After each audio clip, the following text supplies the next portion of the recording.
Второ послание на апостол Павле до Солуњаните, 2 глава.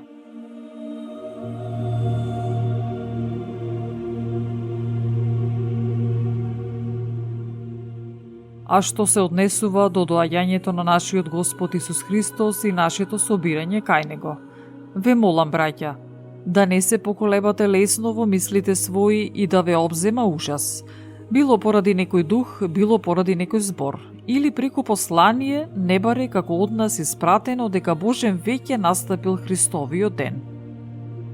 Никој да не ве измами на ниеден начин, зашто оној ден нема да настапи додека најнапред не дојде отпаѓање и не се открие човекот на гревот, синот на погибелта, кој се противи и се превознесува над се што се нарекува Бог или светост, за да седне како Бог во Божиот храм, представувајќи се себе самиот како Бог.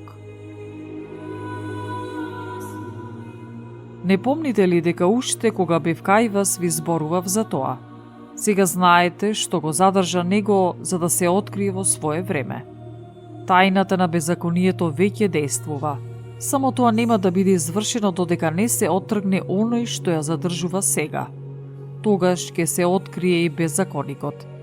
Кого што Господ Исус ќе го убие со здивот на устата своја и преку појавата на своето доаѓање ќе го истреби.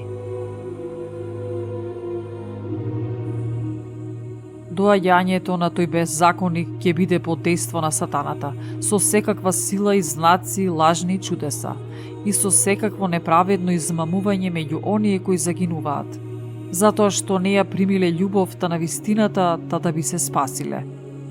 И затоа Бог ќе им испрати сила на заблуда за да поверуваат на лагата, та да бидат осудени сите кои не поверуваа во вистината, а ја засака неправдата.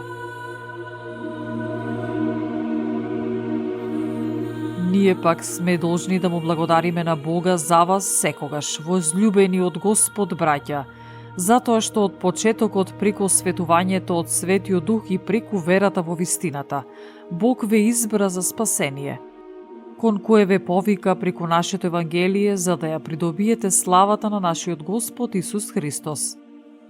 И така, браќа, стоите и држете ги преданијата што ги научивте, било преку нашето слово, било преку нашето послание.